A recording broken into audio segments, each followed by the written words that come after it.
ఈరోజు వీడియోలో మే 11న జరగబోయేటటువంటి జనరల్ ఎలక్షన్కి సంబంధించి టెండర్ ఓట్, అసలు టెండర్ ఓట్ అంటే ఏమిటి, అట్లాగే టెండర్ ఓట్కి సంబంధించి ఫామ్ 17B అసెంబ్లీకి పార్లమెంట్కి ఎలా ఫిల్ చేయాలనే విషయం గురించి ఈరోజు వీడియోలో మనం ఒకసారి చూద్దాం.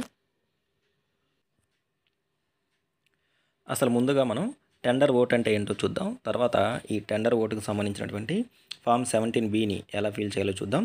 దేని టెండర్ ఓట్ అంటారంటే, ఒక వ్యక్తి అంటే ఒక ఓటరు పిఎస్కి ఓటు వేయడానికి వచ్చినప్పుడు ఆల్రెడీ అతను ఓటు వేరొక వ్యక్తి వేశారు అని తెలిస్తే దాన్ని మనం టెండర్ ఓట్ అని చెప్పేసి అంటాము. అంటే ఆల్రెడీ అతని ఓటు పోలైపోయి ఉంటుందన్నమాట.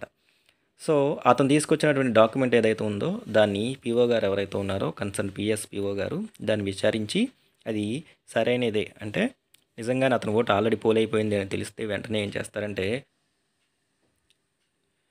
మాన్యువల్గా అతనికి ఒక బ్యాలెట్ పేపర్ ఇచ్చి దాని మీద రబ్బర్ స్టాంప్తో ఓటు ఏదైతే ఉందో ఆ ఓటు వేయడానికి అతనికి అవకాశం ఇస్తారు.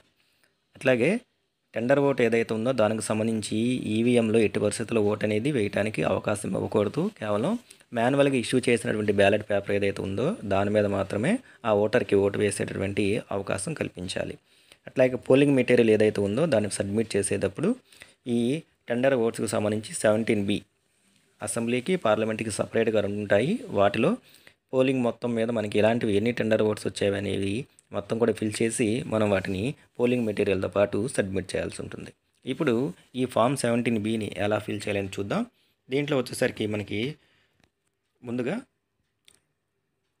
కాన్స్టిట్యున్సీ నేమ్ ఏదైతే ఉందో ఆ నేము ఆ నెంబరు ఇక్కడ ఎంటర్ చేయాల్సి ఉంటుంది. తర్వాత మనకి అలాట్ చేసినటువంటి PS number polling station name ఏదైతే ఉందో ఆ నేము పిఎస్ నెంబర్ ఎంటర్ చేస్తాము.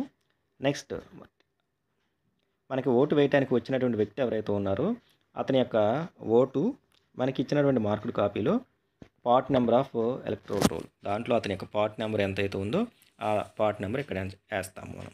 తర్వాత వచ్చేసరికి నేమ్ ఆఫ్ ద ఎలక్టర్ అతని యొక్క పేరు ఏదైతే ఉందో ఆ పేరుని మనం ఇక్కడ మెన్షన్ చేయాలి. ఎవరైతే మనకు టెండర్ ఓట్ మాన్యువల్గా ఇచ్చామో ఆ పేరుని ఇక్కడ మనం మెన్షన్ చేస్తాము. నెక్స్ట్ తర్వాత వచ్చేసరికి సీరియల్ నెంబరు, తర్వాత వచ్చేసరికి ఎలక్టర్ రోల్ వేరు, మనకి పార్ట్ నెంబర్ వేరు. దాంట్లో వాళ్ళు వచ్చేసరికి పార్ట్ కాకుండా మనకిచ్చిన మార్కుడ్ కాపీలో వారి యొక్క ఎలక్టరల్ రోల్లో వాళ్ళ నెంబర్ ఏదైతే ఉందో ఆ నెంబర్ని ఇక్కడ ఎంటర్ చేస్తాం మనం. Serial number of elector in elector roll అని చెప్పేసి మనకి ఇక్కడ మెన్షన్ చేస్తున్నారు. అంటే మనకి ఇచ్చిన మార్కుడ్ కాపీలో ఎవరైతే టెండర్ ఓటు వేయడానికి వచ్చారో వారి యొక్క సీరియల్ నెంబర్ని మనం ఇక్కడ మెన్షన్ చేస్తాము. నెక్స్ట్ తర్వాత వచ్చేసరికి వారి యొక్క సిగ్నేచర్ ఏదైతే ఉందో అయితే సిగ్నేచర్ లేదా థంబ్ ఇంప్రెషన్ సైన్ చేయడం వస్తే వాళ్ళ చేత సైన్ చేయించుకుంటాము. లేకపోతే వాళ్ళు కనుక ఇలిటరేట్ పర్సన్స్ అయితే కనుక వారి యొక్క థంబ్ ఇంప్రెషన్ ఏదైతే ఉందో దాన్ని ఇక్కడ మనం తీసుకుంటాము. సో ఇక్కడ ఈ విధంగా ఫామ్ 17B ఏదైతే ఉందో దీన్ని మనం ఫిల్ చేయాల్సి ఉంటుంది టెండర్ ఓటుకి.